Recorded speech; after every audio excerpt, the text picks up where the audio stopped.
Good morning, everyone. Welcome again to Class 9 Computer Application, Chapter 4, that is Basics of Operating System, Part 3. In continuation with the previous video, today we'll learn two important topics. Number one, that is types of operating system, and number two, that is operating system based on types of interfaces. Let's begin with the first topic, that is types of operating system. There are different types of operating system available which require different types of hardware to run upon. The operating system are mainly of the following types. Number one, single user operating system.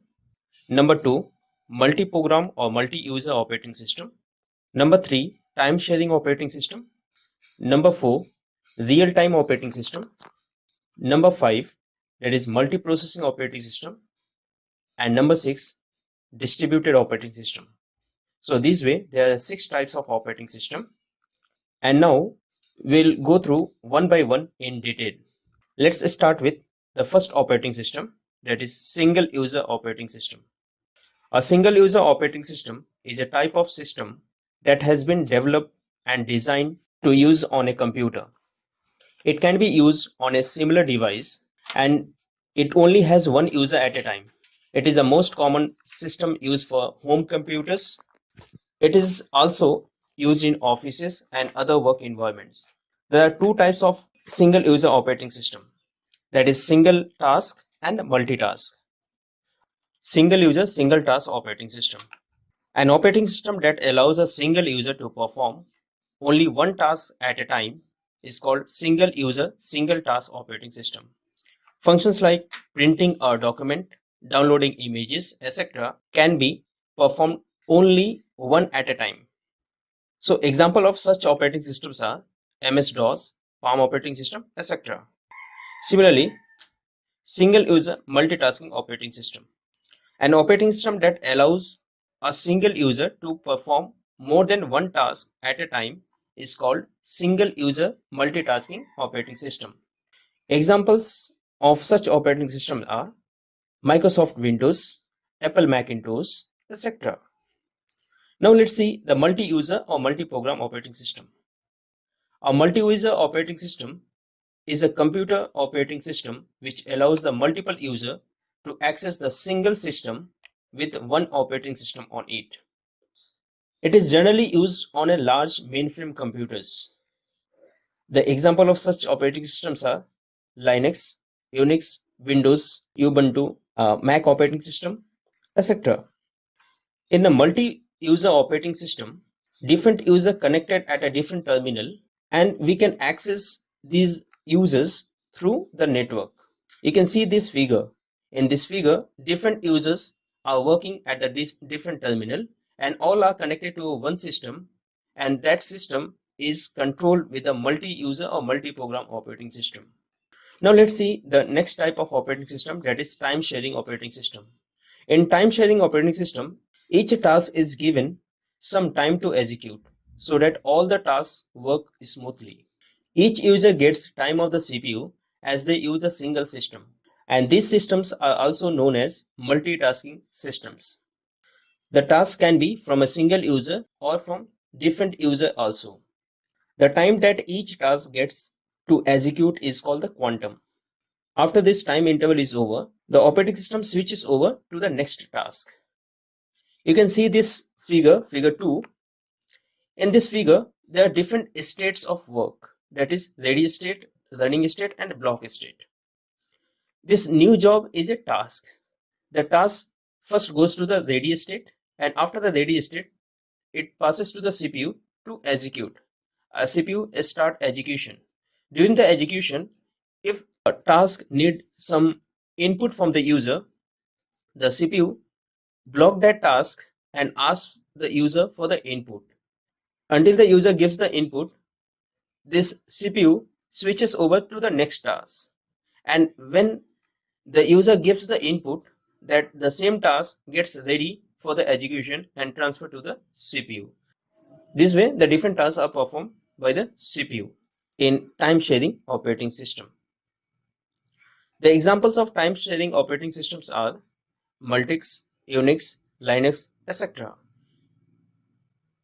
Now next is a real-time operating system. These types of operating system serves real-time systems. The time interval required to process and respond to input is very small, and this time interval is called response time. Real-time systems are used when the time requirements are very strict, like missile system, air traffic control system, robots, etc. Examples of real-time operating systems are scientific experiments, medical imaging systems, industrial control systems, weapon systems, robots, air traffic control systems, etc. You can see this figure. This figure shows that there is a very less response time in real-time operating system. Now let's see the next type of operating system, that is multiprocessing operating system. A multiprocessing operating system is one in which two or more central processing unit, that is the CPUs, control the functions of the computer. Each CPU contains a copy of the operating system, and these copies communicate with one another to coordinate operations. The use of the multiprocessors allows the computer to perform calculation faster, since the tasks can be divided up between the processors. Multiprocessors are also called parallel systems. These are increasing in importance nowadays, and these systems have the multiple processors working in a parallel that shares the computer clock, memory, bus that is wires, peripheral devices, etc. You can see this figure. In this figure, this is a one system containing the multiprocessing operating system, and in this system there are three CPUs: CPU1, CPU2, and CPU3, and there is only one memory, and this memory is being shared with the different CPUs. This is a block diagram to understand the multiprocessing operating system. Now let's see the distributed operating system. This type of operating system is a recent advancement in the world of computer technology and are being widely accepted all over the world. This type of operating system is designed to share its workload over the multiple servers. Various autonomous interconnected computers communicate each other using a shared communication network. You can see in this figure, there are three machines, machine A, machine B, and machine C, and all three are connected with a network. And all three are operated through a distributed operating system. Independent system possess their own memory unit and CPU, and these are referred as loosely coupled or distributed systems. These systems processor differ in size and function. You can see in the figure number 2. In this figure, there is a communication network, and with the communication network, different computers are connected with each other. And all the computers have their own memory and the CPU. Some of the computers do not have their disk. So in this distributed system, one computer can easily access the information from the other computer. The major benefit of working with these types of operating system is that it is always possible that one user can access the file or software which are not actually present on his system, but on some other system connected within a network.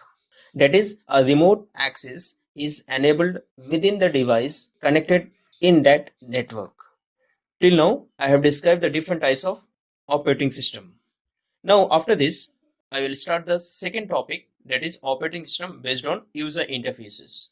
And before that, let's see what is user interface.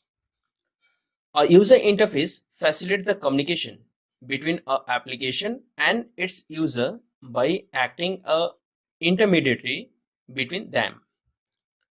Each application, including the operating system, is provided with the specific UI, that is user interface, for effective communication.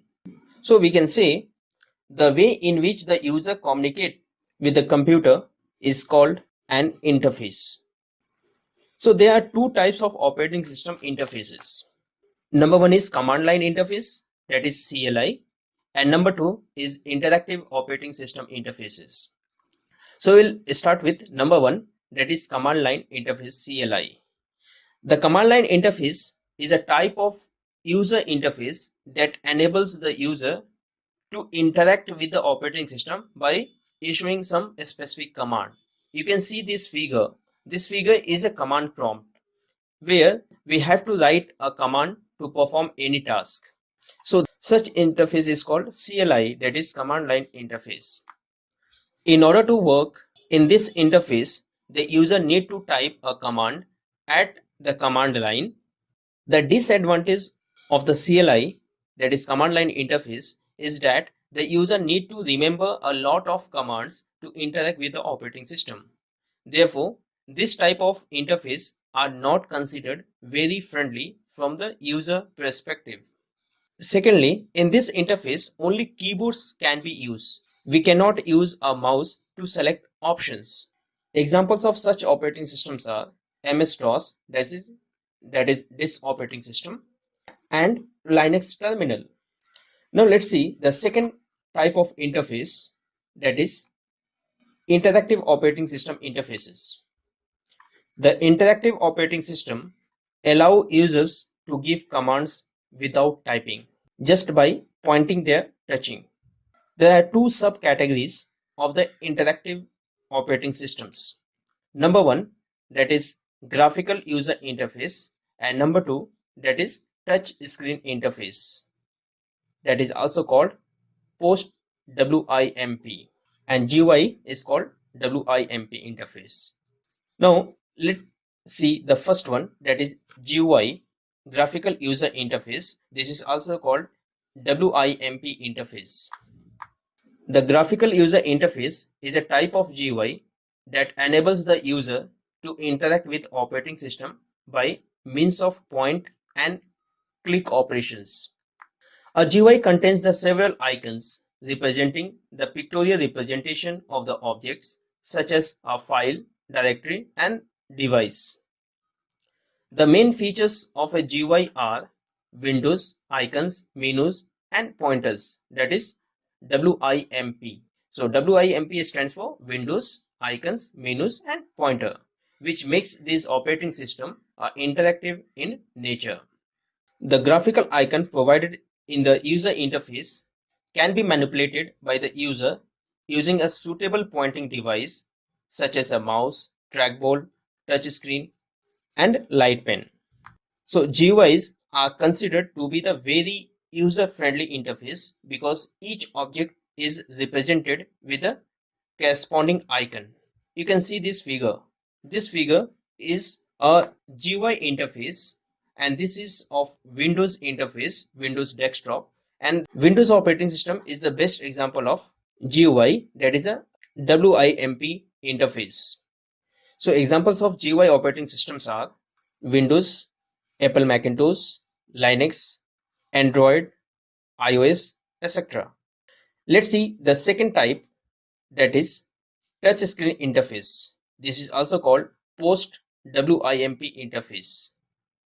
These operating systems are also interactive in nature and provide access via touch on screen. You can see the figure. You can see the option. We can select any option just by touching it. Touchscreen technology allows people to use their fingers to select icons and options from the device screen.